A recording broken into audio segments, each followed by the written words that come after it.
Let me quickly show you why God loves me. So these are the tires that came up originally with my Michelin wheels, and until yesterday I genuinely thought that these ones were in perfect shape. I was so wrong. To give you some context, I've been driving this car with multiple tire setups. To begin with, when I bought the car, I was running the 20-inch Michelin Pilot Sport 4Ss, which are great tires, but I really wanted a Michelin look, and I bought the Michelin wheels and tires. I did about 10,000 kilometers with the 20-inch Michelin Pilot Sport 4S, and with this exact set I did more or less 30 to 35,000 kilometers. These wheels and tires are not brand new, they are used. I bought them from a friend which unfortunately crashed his car. In the winter I have another set of 20-inch wheels with a Continental Conti Sport setup. On my last video I did the 50,000 kilometers update, and I did pay some attention to tire wear, but I genuinely thought they looked quite alright.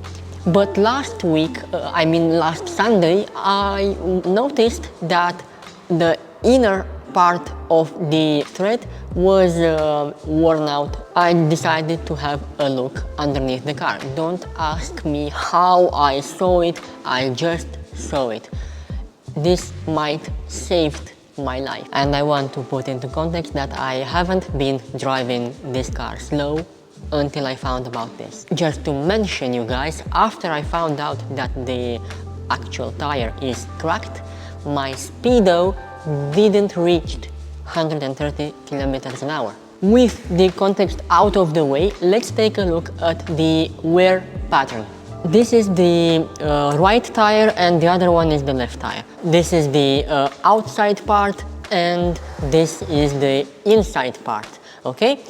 On the outside, if we look at the general aspect of the thread, it looks basically brand new. But if we look on the inside, we can clearly see that there is a big problem. Say again, please. Houston, we have a problem. Not only the wear is pretty visible because these threads are now invisible, but also because it worn so much, the rubber got so thin that it eventually started to crack. Performance cars have a different setup than normal cars because manufacturers want you to have a great experience on the road while turning. They have to adjust the camber somewhat negative. And if you take a look right now, this is the outside of the wheel and this is the inside. Now the camber, a negative camber, which is used by many car manufacturers like BMW, Porsche and all that, they tend to incline the wheel this way. Because when you turn, the suspension is doing its thing and it will straight out the wheel, giving you maximum grip while turning. Toe is how much the wheels rotate this way or that way in order to give you maximum performance. Generally, the toe is in, so the inside of the tire is rotated slightly. This is exaggerated just to understand the physics of alignments. On the Taycan, the camber is different if you have air suspension or normal suspension. On air suspension, the camber is minus 1.3 degrees. On normal suspension, the camber is minus 1.25 degrees, which can make quite a drastic difference. Also, because air suspension is meant to move up and down, the lower the suspension, the more camber the wheel will have. And because I was driving only on the low settings, I tend to have a more pronounced wear from half in. Specifically, on my tire, the wear is as follows. This is the outside edge, and now let's measure the outside first thread, and let's lock this in place. This is the outside left thread, okay, 3.9 millimeters, and on the inside I want to be very specific.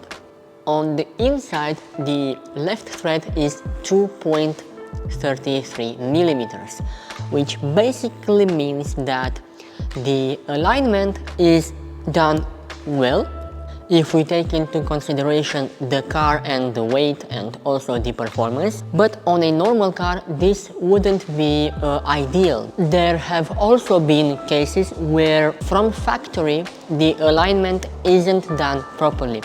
But on this car, fortunately, the alignment is good, because I want to get into the nitty-gritty of this video, why the inner part of the surface area was worn in this way.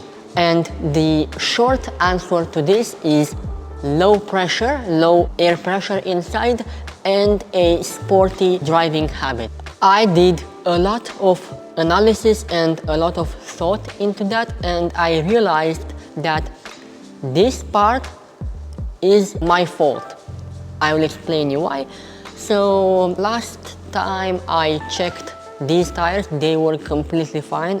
This didn't existed, but when the temperatures dropped, I saw on the tire pressure monitor system that the pressure is quite low, but I was too lazy to pump up my tires.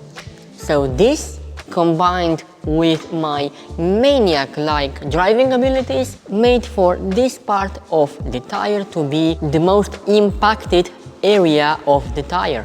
Why? Because when you turn, the elasticity of the tire makes for a movement left to right. This was the main contact area. So because the compound of the rubber was so thin, and because of the inner pressure, this tire started to crack, and you can obviously see here much better that this is the reason why God really loves me. If I wasn't paying enough attention, when eventually the cracking spreaded all over the tire, it would eventually crack. When you drive a performance vehicle, you have to be very careful at tires and wheels, and also the pressure. A good friend of mine noticed something interesting on his Bentley. When he was changing the different driving modes, it also appeared a recommendation that when you drive faster or more spiritively, you have to increase the inside air pressure. What saved me is not only the fact that I noticed the crack, but also because I haven't put the correct pressure. About these specific tires, they aren't new.